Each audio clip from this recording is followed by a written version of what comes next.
strap in. It's going to be a wild ride.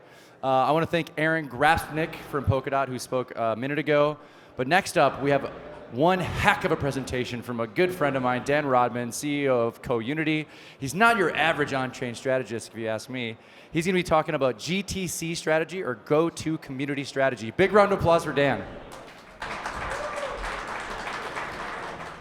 Hey, what's up, everybody? All right, serious face. Most Web3 projects fail. And not necessarily because of bad tech or branding or marketing.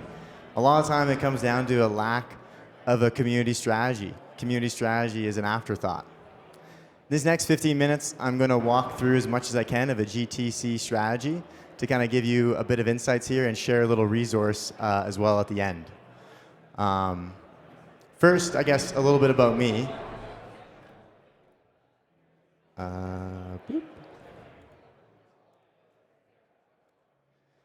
So, I am the CEO at CoUnity. We're a community strategy agency, as well as running Community Guild at Myosin.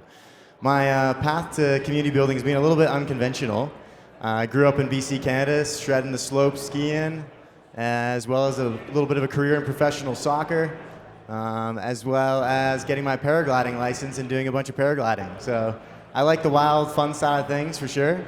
And as for background, I studied as a mechanical engineer and then worked as the head of operations at a robotics distribution facility, got into lots of analytics and things like this. And then throwback then slowly down the rabbit hole into blockchain technology, marketing, and then community. 3 years ago, ETHDenver podcast booth. Then last year, podcast booth. And then yesterday, podcast booth, doing lots of different things around community and marketing and stuff like this. So it's been really, really great. Now, let's get into the GTC strategy. I'm going to start with kind of a comparison to GTM. And everyone's more familiar with go-to-market, right? It's a pretty common thing. Lots of people are talking about all around the conference here, I'm sure. And when you look at comparing the two of these, go-to-market has a bit of a value capture model where you're looking at going after target personas. You're looking at KPIs on like cost per click, conversions. You're bringing someone through like a funnel and a process into making a decision with something. The way that I look at GTC is it is a value creation model where we're looking at creating value and looking at, instead of target personas, it's more community personas. You're looking at how you can pull people into the center of your community. It's almost like a gravitational pull, which I'll get to in a second. Value exchange is like an important part of it. And of course, I'm not saying you should do GTC over GTM. It's not one or the other. I think obviously you need to have a marketing component. You need to have both. If you've got both, it's very nice, So a little bit of an analogy, though, to just further build on this. You can think of, whoops, I guess we're not, there we go. You can think of the photo on the left there as the go-to-market kind of strategy, where you're kind of fishing. You're looking at what you can do to capture the attention of different people, right? Whereas on the right, you've kind of got an element of a watering hole. I really like the watering hole analogy. Because when you have a watering hole, you're attracting people to it. It's a valuable place. You get a lot of good things there, like this juicy rainbow water, and I've got some fun community things kind of happening around there. You might have some campfires close by to this watering hole where little initiatives and things are going on, right? And so that's kind of a little bit on a analogy component, looking at the two of them, if that makes sense. Now, a model that I really like in the community space that some of you may recognize is the Orbit Love model. And the CEO of Orbit Love, Patrick Woods, he wrote a lot of really good articles. And I actually have to confess, he mentioned GTC. I thought I came up with it myself about 4 or 5 years ago in an article, just taking the torch and trying to push further with it. But this overall model is really great because it is a good example of what GTC is in the element of a gravitational pull. And they measure that with on their platform with this thing called love, right? And this is the amount of community engagement or participation that pulls you in towards the center of a community. Because honestly, when you try and think about comparing too much of community to marketing processes, it's not like a linear path. Community has this aspect of more of like an orbit in a way that can be different paths as you come down into a community, right? Now, my process in getting into the world of community was deep with the similar ethos of my engineering background. I started with research, and then I went into reverse engineering, right? I had a master's thesis project that I designed a water sampling system for a drone, and that whole project started with a ton of research to see what was out there, and then working backwards to see what I could build. And I kind of take the same methodology when I go into community building. And so I looked at a lot of cool projects, and this is pretty zoomed out, I know, but just to give you an idea of some of the research, I'm a big fan of digital whiteboards and FigJam as well. Looking at like Chainlink, and the blue box on the far left is things the community is doing well in Discord. And the middle is things they're doing well on their website. And on the far right, things they're doing well on social media. And then I looked at Monad and how they did their cult-like community and the meme generator thing on their website and how they rally with that on their Twitter and how they do the roles in their Discord, and learned a lot about that. And then I looked at Arbitrum and what they do with their grants programs and everything there, and learned a lot there. And then one part of me when I was looking at these communities is I was always joining and going through the process of onboarding into them. And I found that that was a really weak link, I feel like, in a lot of projects. GTC is what I like to call like the onboarding experience, or the OX. And this is just a whole bunch of different projects that I would walk through the Discord onboarding and looking at what they do and how I learned a bit about it. And I think like it's one spot where there's a little bit of room for improvement, whereas a lot of people may feel like when you join a community, do they really know a lot about who you are and how to like engage with you? And so for that, I'm looking a lot at community personas. And so mapping out community personas, I think, is really an important thing to do. This is thinking how you look at the thoughts, motivations of these different groups, right? And who they are. And I did a little bit of an ETHDenver example throughout a lot of this deck, and I'll touch more on it.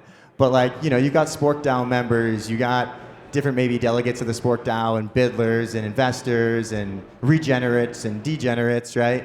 And knowing a little bit more about these people and then mapping it into a bit of a funnel process flow for what the community is. Let's see here. I think that's not loading. It's all good. So yeah, on the analytics side, this is where we start to understand a little bit about different community members, right? And there's a lot of different analytics tools we use. And if the question comes about right now, like, oh, which ones of these do you use the most? I use a blend of all these tools, actually, because they each have some specific metrics that they're really good at. There's some examples of some screenshots here with them as well. Just to give you an idea, like, I've actually made, I think, a 44-page report once on a community analysis on a project, and I had tons of screenshots on all these different tools. But the important part about it was really like the insights on the first 2 pages, where you're thinking about, what is the story all this data is telling us? Like, how can we connect some of these metrics from one tool to another tool, right? And what do we do with all this great data and information? Which leads me to one of my favorite frameworks with community-led growth. And this is where I want to touch on that, honestly. Community is not like a specific thing to easily do. Community is very difficult. It's not like step 1, 2, 3, 4. There's a scientific process, I believe, that's super important to do. And it starts in the bottom right-hand corner of this flywheel, which is in initiatives, right? And this is kind of the aspect of like, you really gotta like try shit out. Like, you have to do a variety of different things. And so you come up with a scientific method in a way of a hypothesis from this data. You're like, what's the story some of this data is telling us? Maybe if we do an event for this demographic, we can capture their attention and get their engagement, right? And so then we put this campaign out there, this quest or this element or this event, and then we measure this engagement with the analytics. And then we look carefully at like, what did that tell us? Did it do, good or bad? Did it build relationships to the next one? Are we building trust onto the fourth? And then we look at reiterating on that. We go back to the initiatives again, and maybe we tweak a few things on it, try it again, see how it does the next time. Or maybe we scrap it and say, you know what, that wasn't the best one. We got to do something else creative. Let's move in a different direction. And so this is a really core ethos, I think, of an important part of your GTC strategy, which is focusing on trying out different initiatives, not being scared to really push through things. And I know some initiatives can be difficult with like legal and if you're doing rewards and tokens and stuff like this. And these are just like the games you have to play and you have to navigate, right? But I wanted to share some stuff to help you with this. And to start with, it's looking at gamification mechanics. And mechanical engineer, I'm a big fan of mechanisms and stuff like this. So gamification mechanics, I think, are really cool. I'm not going to explain each and every one of these, but you can tell they're like a little bit self-explanatory. And I would recommend that there's a little book recommendation for you. These came from this book. It's called For the Win, The Power of Gamification. And with game thinking in business, education, government, and social impact. It's a bit of a mouthful, but it's a great book. And there's a few key elements in here that I don't even touch on, like the PBL triad with points, badges, leaderboards. These mechanics as well, it goes into a lot of detail. And so using these gamification mechanics, we turn different dials, as everyone might be aware of, when it comes to extrinsic and intrinsic motivators. This comes up a lot when you're like coming up with like quests or campaigns or ways to incentivize people. And that's like a really tough strategy in a way, knowing how much reward to do, because at some point if the rewards go away, then do the people go away, versus how do you get people's passion and intrinsic kind of behavior going on, right? So we created this one doc called our master quest flow. And I'm a big fan of all these questing platforms, and they all have different strengths and weaknesses, right? And you're probably familiar with some of these. I'm sure you've heard of some of these. Zeely's been very popular, Galaxy, and whatnot, right? And they definitely all have an aspect of attracting different types of people to their platforms. I think people may know that like Zeely, oftentimes there is a bit of aspects of airdrop farming and people who go there for these types of things just to do the bare minimum on a quest because then they can get the reward. And this is where we have to play with these dials of these motivators, right? Now what I did though is Domino's a really cool tool that's similar to Zapier with questing flows, and you can add extra verification steps. And then we map out every possible hook and trigger on those stickies to kind of know what are the different things that we can kind of play with to verify more activity throughout a questing flow and things like this. And I drag all these stickies into a little bit of like a flow process for different clients on what they need, right? So yeah, that's that. And so now I'm getting close to wrapping up here, give a little bit of a gift to you guys, And it's with a bit of help from our good friend AI.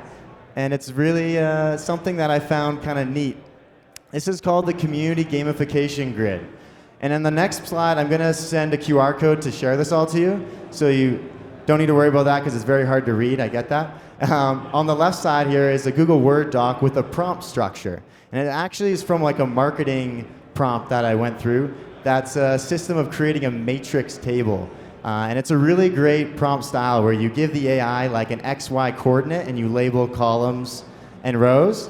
And then you can see here in the video, it comes up with a table on a whole bunch of suggestions for you. And your inputs are, you have to change the stuff in red on what your community is dedicated to, what your mission is, and then you fill in the community personas. And obviously with AI, the more data and the more input you give it, the better results you get. And so if you're using some of those analytics tools and getting those insights, you can pull a lot of that in here into this information, right? And then it just gets you started. I just want to do something to help people on that bottom right-hand corner of the community flywheel, right? This gives you some ideas for community initiatives. I actually did this example with ETHDenver and gave in some of these examples of different ETHDenver personas. And the whole point of it is it gives you some of these ideas are definitely not directly ready to use out of the box, but it gets your brain going. It's not a white page you're looking at. There are some ideas for the ETHDenver stuff around doing like a Builders Hall of Fame in the conference, which I thought that's actually pretty cool. Like, let's highlight some of the hackathon winners from previous years and have a space where they can be highlighted. Like, that brings more intrinsic motivation for then someone else to like come and hack. So I thought that was kind of cool. But yeah, that basically brings us to the end here. So would love, if you guys, this is a Telegram group, and if you hop in here, pinned at the top of the Telegram group is the Google Doc, and you can copy that Google Doc, as well as I'm in there with some people from my team at CoUnity. feel free to answer or ask any questions, and we'll be happy to answer them, or reach out to me as well. And yeah, as well, I'm going to be starting to do hopefully more content on Twitter. I've been a lot of busy in the community world, but I realized I need to get my Yap game going and start putting more content out. So yeah, you can find me on Twitter at @TheDanRodman, and looking forward to any questions from you guys. So appreciate your time.